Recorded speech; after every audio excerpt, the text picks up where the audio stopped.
कैसे हैं आप? उम्मीद करते हैं आप सब अच्छे होंगे। जगत मॉडर्न स्कूल के इस डिजिटल क्लास में एक बार फिर से आप सबका हार्दिक स्वागत और अभिनंदन। दोस्तों, मैं कई हफ्तों से ये इंग्लिश ग्रामर का क्रमिक वीडियो हम आपके सामने पेश करते जा रहे हैं और आज एडवर्ब का लास्ट टॉपिक होगा। एडवर्ब आज कंप्लीट हो जाएगा।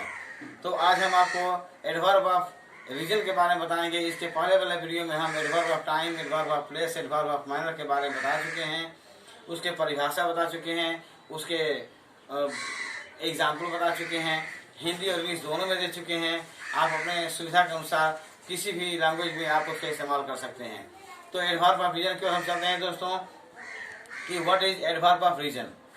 होता क्या है कि एडवर्ब ऑफ रीजन का मतलब होता है कि एडवर्ब ऑफ रीजन में कारण बताया जाता है। दोस्तों, कारण क्या होता है कि जैसे हम कोई काम कर रहे हैं और वो काम कर रहे हैं तो उसका कुछ ना कुछ तो ऐसा कारण है जिसकी वजह से हम वो काम कर रहे हैं।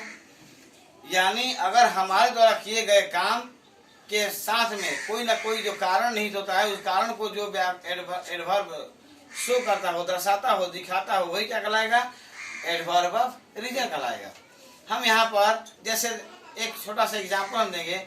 जैसे डॉक्टर के न मिलने के कारण वो रोगी क्या हो गया? एक्सपायर कर गया, देहांत हो गया, रोगी मर गया। मेरे देर तक सोए रहने के कारण ट्रेन छूट गई। तो इस तरह की बातें जब आती है, वर्षा होने के कारण मैं विद्यालय नहीं जा पाया, ठीक है, वह बारिश में भीग गया था, इसलिए वह बीमार पड़ गया वगैरह। इस तरह के जितने भी एग्जाम्पल्स होते हैं वे सारे के सारे एग्जाम्पल्स क्या प्रमाणित करते हैं कि उस सब का सभी इफेक्ट के साथ में क्या है? कारण है। और उस कारण को जो व्याकरण का एडवर्ब का जो भाग घोषित करता हो वही क्या कहलाएगा? एडवर्ब ऑफ रीजन कहलाएगा। तो एडवर्ब ऑफ रीजन अब यहाँ पर हम हिंदी में हमने बताया, इंग्लिश में यहाँ पर है कि all adverb which tell us an adverb which tell us about the reason of any action or activity is called as क्या होता है? is called as adverb of reason। यानी कारण किसी जो वह एडवर्ब, वह क्रिया विशेषण जिसके द्वारा हमें कारण का पता चलता हो, यानी एक्यूरेट वो कारण बताता हो कि इसी कारण से यह घटना घटी है, तो वही क्या कहलाता है? एडवर्ब ऑफ रीजन कहलाता है। ध्यान दीजिएगा दोस्तों। जैसे यहाँ पर एग्जाम्पल है, he was ill so he did not attend the class। वह बीमार था इसलिए क्या किया? वह क्लास अटेंड नहीं कर सका। तो क्लास अटेंड नहीं कर सका, ये क्या है? ये क्या है? कारण है। और इफेक्ट क्या है उसका? इफेक्ट क्या है कि वह बीमार था तभी वो विद्यालय नहीं जा पाया। तो इस तरह से हमने क्या किया कि कारण दोनों के साथ रखने के कारण वो क्या होता है कि कारण निवारण के साथ अगर हमको कारण जो शो करता है वही क्या कराएगा? एडवर्ब ऑफ रीजन कराएगा। तो हम अगले टॉपिक पर चलते हैं, एडवर्ब ऑफ डिग्री पर। विशेषण जिसके द्वारा हमें गुण, दोष, स्थिति, दशा, अवस्था आदि का ज्ञान मिलता हो। हम अच्छे हैं, वह बुरा है, वह नहीं पढ़ पा रहा है, वह बीमार है, इसके अलावा वह खुद से नाच रहा है, वह खुद से झूम रहा है, वह तमाम तरह का वगैरह वगैरह जो भी काम होते हैं वो उसमें दर्शा रहा है। तो जिसमें ज्यादा उसकी किसी व्यक्ति के स्थिति, गुण, दोष, अवस्था, दशा की स्थिति को दर्शाता है वो क्या कहलाएगा? एडवर्ब ऑफ डिग्री कहलाएगा। यहाँ पर देखिए, an adverb which tell us about the quality and condition of any activity is called as adverb of degree. Adverb of degree में क्या होता है? He is too weak to work. वह इतना कमजोर है कि वह काम नहीं कर सकता। Ramu is very excited. Ramu क्या है? बहुत एक्साइटेड हो गया है। He was very sad. वह बहुत उदास है। तो इस तरह के जो वाक्य आते हैं, इस तरह के जो शब्द आते हैं, वे सब के सब क्या कहलाते हैं? एडवर्ब ऑफ डिग्री के श्रेणी में आते हैं। तो दोस्तों, अब हम चलते हैं adverb of affirmation and negation की ओर। देखिएगा दोस्तों, adverb of affirmation and negation में होता क्या है कि उसमें यस और नो की बात आती है। या तो हम उसको स्वीकार करेंगे या फिर उसको हम नेगेट करेंगे, इनकार करेंगे। तो जिस भी एडवर्ब में हमें स्वीकार करने की बात आती है, हम स्वीकार करते हैं yes I do, no I don't know. तो जहां पर यस और नो की बात आती है वही होता है adverb of affirmation and negation का। अब इंट्रोगेटिव में क्या होता है तो इंट्रोगेटिव में जिसमें हम प्रश्न पूछने का कार्य करते हैं, ध्यान दीजिएगा दोस्तों, इंट्रोगेटिव प्रोनाउन भी था, इंट्रोगेटिव एडजेक्टिव भी था, इंट्रोगेटिव एडवर्ब भी है, और तीनों में एक ही बात है, एक ही काम है, प्रश्न पूछने का। ठीक है, तो जिसमें प्रश्न पूछने का कार्य किया हो उसे हम क्या कहेंगे, प्रश्नवाचक क्रिया विशेषण कहते हैं। अब ध्यान देने की बात यह है कि उसमें प्रश्न हम पूछते हैं तो प्रश्न हमारा किस तरह का होता है। हम व्हिच से पूछते हैं, व्हेन से पूछते हैं, हाउ से पूछते हैं, हाउ मेनी से पूछते हैं। तो कुछ ऐसे शब्द होते हैं जो व्हिच, हुज, हुम, तो इस तरह के जो कुछ ऐसे शब्द होते हैं, प्रश्नवाचक जो शब्द होते हैं, वे प्रश्नवाचक शब्द क्या करता है, उसी बात को इंगित करता है कि हमको प्रश्न पूछने का कार्य हमसे लिया जा रहा है।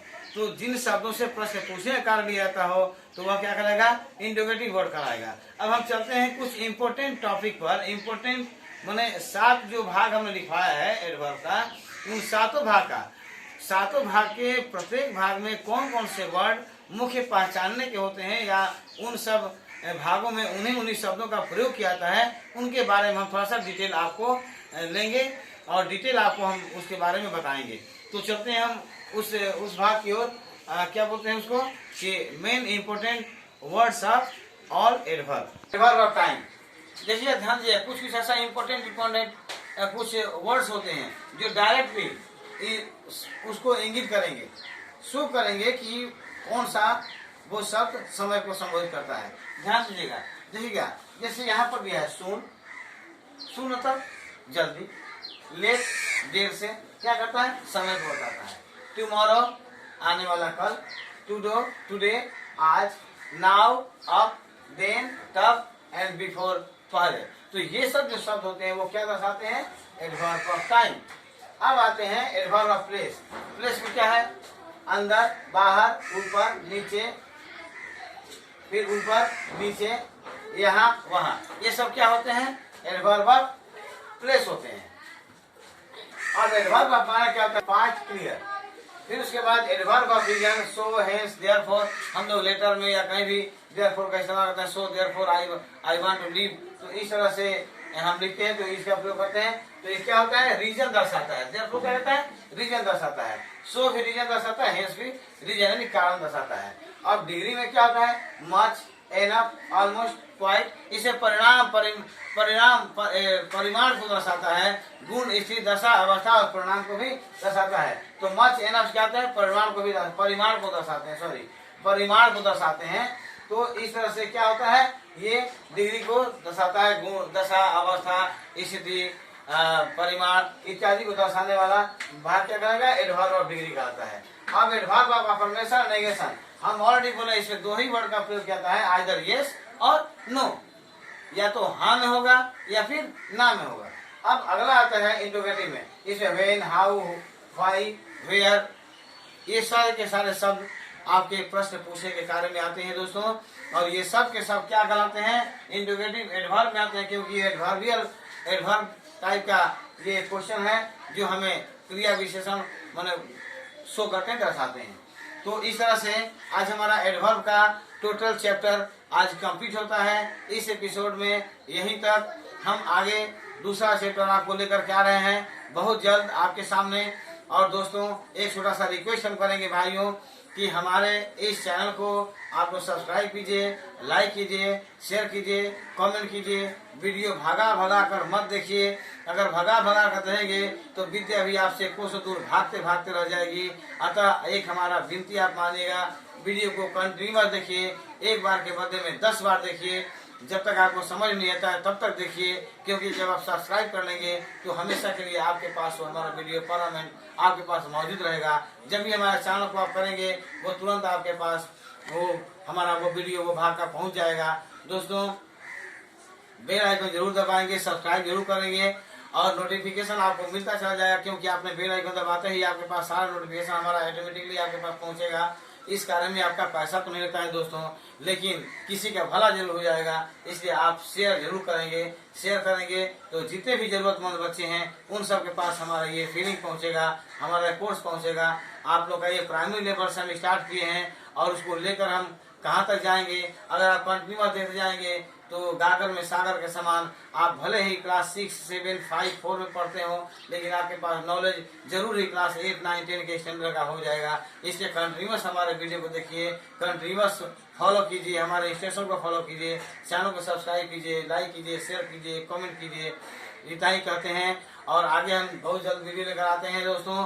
तो तब तक के लिए जय हिंद, वंदे मातरम। Thank you so much.